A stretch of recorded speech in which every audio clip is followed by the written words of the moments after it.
So, Mark, Election Day was Tuesday, and while we won't talk about specifics because we don't do politics here, Nevada's doing its every 2 year party where we take an extra 2 weeks to count the votes past all the other states because we're just so special. Is the hanging Chad made a return? Is that what's going on? They're not poking a hole. I don't understand. Like, how long have we been doing elections? Hundreds of years, and technology is better, and we can't get any better at this thing. Like, how is this a struggle bus every 2 years when you just did it? I don't know when you leave it up to Nevada to mess this up. But yeah, it's going to be at least another week probably before we have all the votes. A lot of close contests.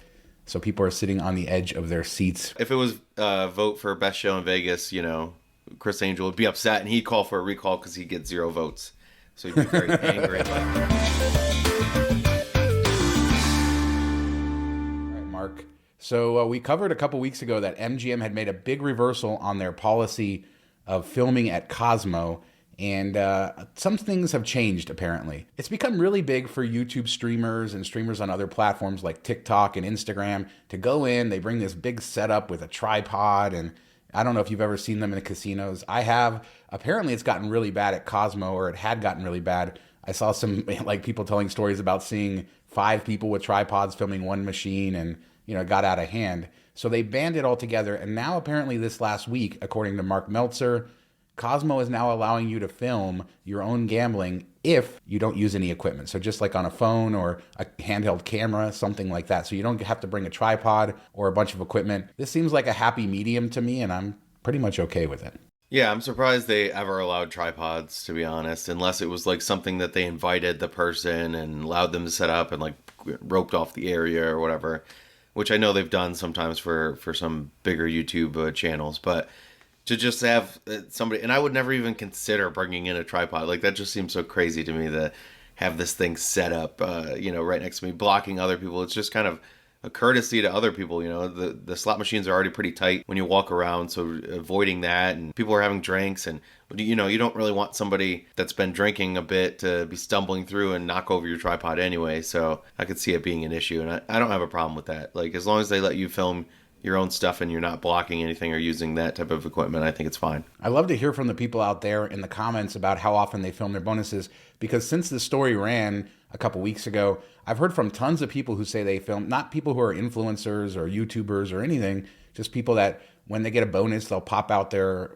phone and do it. You talked about how people, you get 4 to a royal, you pop out your phone, you film it this just in case the royal comes up so you have the footage of it. So I think like society's changing, right? Everybody wants to film their stuff. So I think tons of regular people want to film their own gambling, and it's pretty good. I wonder if they'll be allowing people to use like gimbals and stuff. Like, I've done that before, but it doesn't really make a huge difference with the newer phones. Holding it by hand, you can keep it pretty steady. Pretty difficult, I guess, if you're by yourself though. So that's really the thing for like influencers and YouTubers, but they'll adjust. And Cosmo's a business, right? You can't have people blocking the walkways, blocking everything. This doesn't really solve, a lot of people thought this rule was because of that, what was his name? D-Money, the guy on Instagram who sells access to, I don't really know how it all works, but he sells, I don't know, advice, things like that. You pay him money and then you go and he sort of guarantees jackpots. I don't want to like disparage him in any way, but a lot of people if that was the case, why wouldn't you just keep all the jackpots yourself? Like, that logic dictates that if a guy's like, hey, I can show you how to make money, he would just make money himself if he knew how to do it. So what's the point of paying somebody to do it? I don't know, but yeah, I mean, it does seem strange. I've seen his videos on Instagram and TikTok. People in the video seem happy. Of course, he only shows the wins, I think. There's got to be losses there too. But he films by hand, so I wonder if that'll change anything with him. I know a lot of people were in the comments really upset with him and what's going on with that, feeling like it's really dishonest. But I don't know enough about it. I don't want to disparage him, but it's quite interesting that you have this level of people making tons of money off the casinos. Of course, they're gambling, so the casinos are making money off the gambling itself. It's this weird ecosystem that's developed, outside of like the normal everyday gambler. And I expect it's only going to get, bigger and bigger as social media grows, as TikTok influencers and Instagram influencers and YouTube influencers become more prevalent. So more cameras everywhere.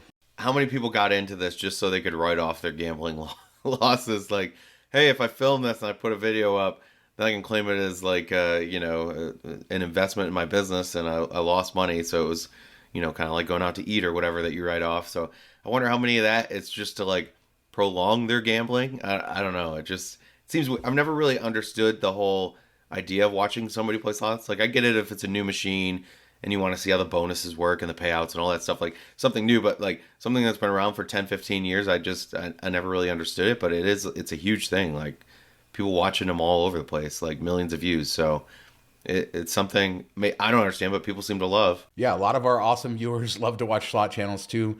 Let us know down in the comments what you like about them. Do you like seeing the new machines? Do you like just like getting the atmosphere of the casino because you're not able to get there? I know that became really popular during COVID when people weren't traveling to watch people, and a lot of the live streams too. So, like a lot of the slot channels, you'll get big jackpots and they'll post a lot of that stuff. But a lot of the live streams, you're actually just sort of watching the person gamble. So you're sort of along for the ride. So yeah, let us know what you guys think that's cool. about this stuff, what you like and all that. So somebody actually is making money in Las Vegas, and that's Tilman Fertitta, the guy building that brand new strip casino on the South Strip, the owner of Golden Nugget and the Houston Rockets, a ton of other things. He invested 6% or 6.1% of Wynn. So he bought 6.1% of Wynn stock. And it came out this week. He bought it at $54 a share. It's up to 68 now. So he's already made like almost $100 million off that stock.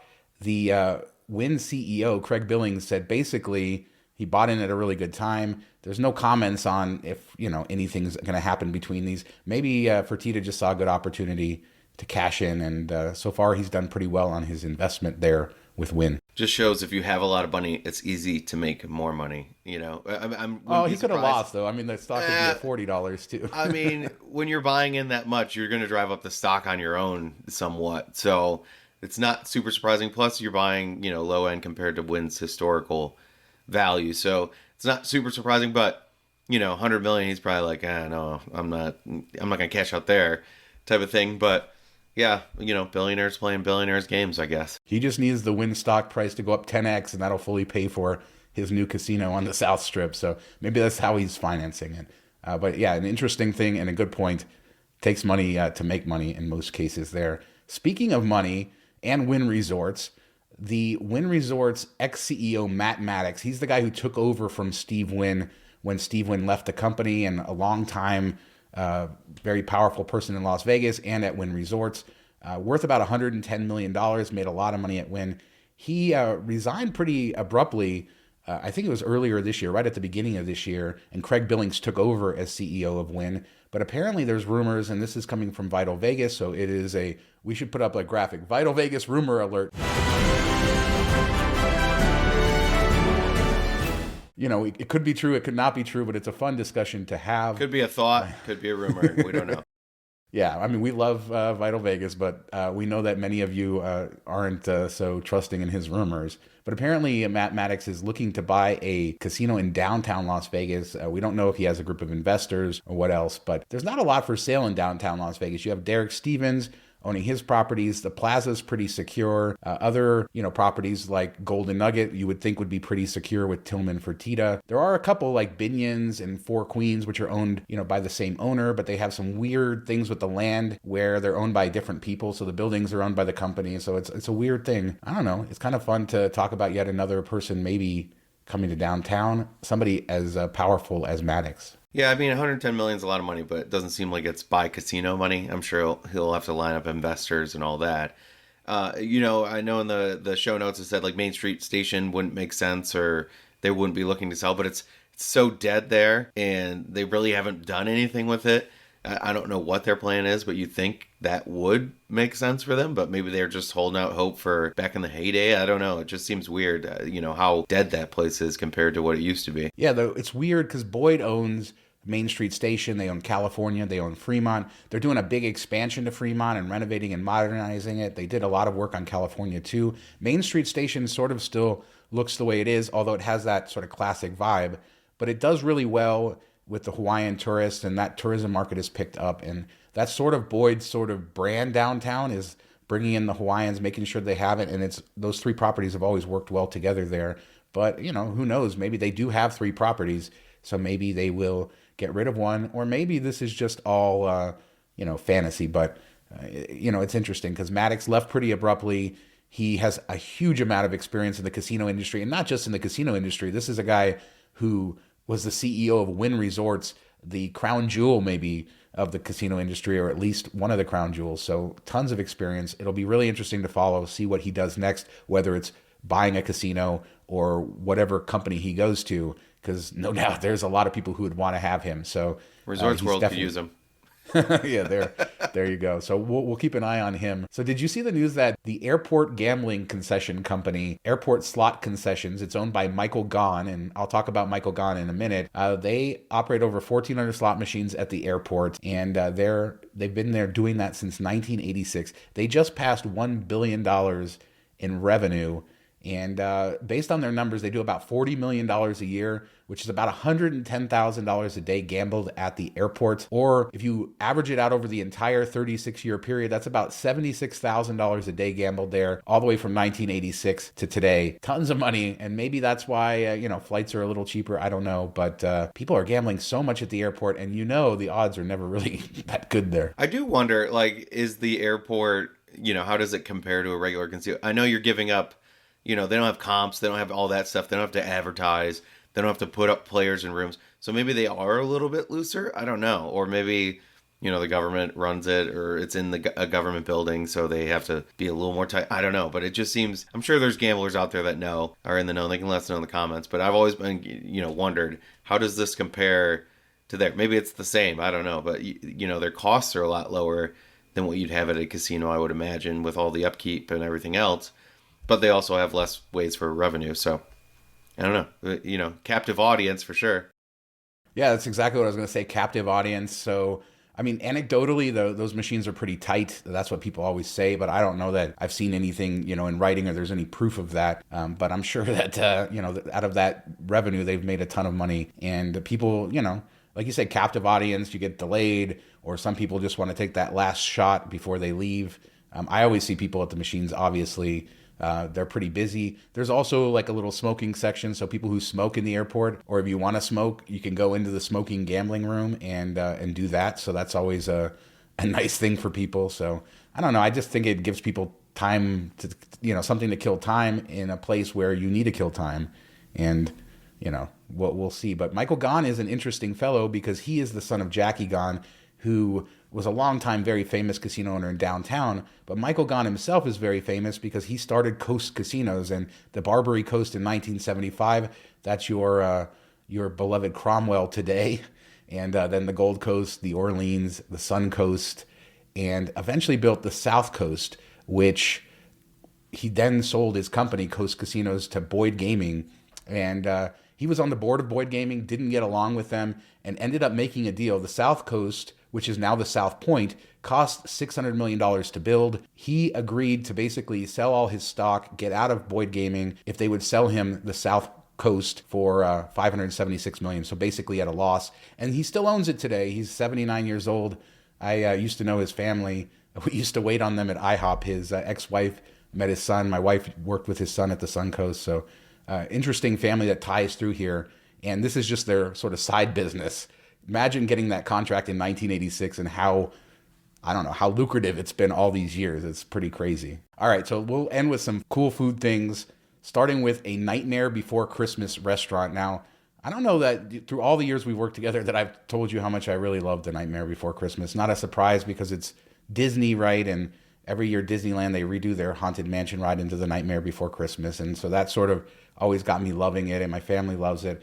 I don't know. We have to maybe go over here. So this restaurant, Más Por Favor, Taqueria y Tequila, will become Nightmare Before Christmas for the holiday season. They're going to have like life-size figures. You're going to enter through a magical sliding door and walk through hallways. And the whole restaurant basically is going to be designed for Nightmare Before Christmas. You're going to see Oogie Boogie, Jack Skellington, Sally Pillows, all the good stuff. Do you like this movie?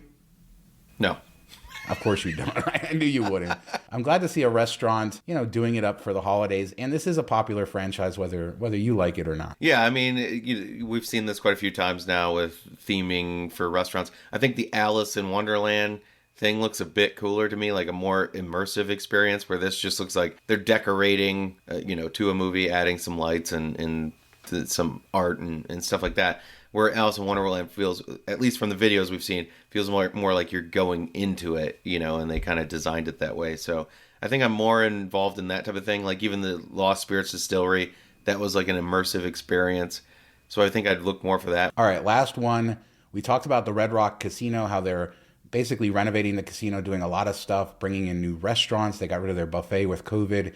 And basically, they're renovating most of the casino and a lot of the other areas. Definitely needed it. I talked last year on the show about how it's such a nice place, but it was really dated to the mid 2000s.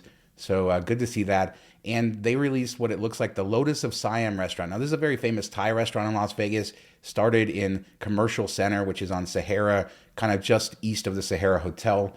And they have another location on Flamingo. So really popular Thai restaurant. Moving into Red Rock Casino. It looks gorgeous. If this is where they're going with this renovation, I'm all on board. This is such a beautiful property, and it just needs these touch-ups, and bringing these types of venues is good. Lotus of Siam, now open, looking great. Yeah, it looks, you wouldn't, if you weren't told it was Red Rock, you would think it was like Wynn or something like that. The video that scrolls through it and stuff looks beautiful, looks amazing, high end. I love the color scheme, all the touches. It feels very modern. I'm all for it, man. I definitely would check it out for sure. All right, that's going to do it for this week's show. Make sure to leave a comment. Let us know what you guys think about this, filming in the casinos, why it takes Nevada weeks to count votes, all the other stuff. Tell Mark why you like The Nightmare Before Christmas and why he's wrong about that. Just leave a comment and we'll discuss everything there. If you like the channel, don't forget to subscribe, smash the thumbs up, hit that notification bell just so you receive notifications of all of our videos. We do 2 a week, so we have one from earlier in the week, and we'll be back on Tuesday with another show. Thanks so much for watching. Talk to you next time. Have a good weekend, everybody.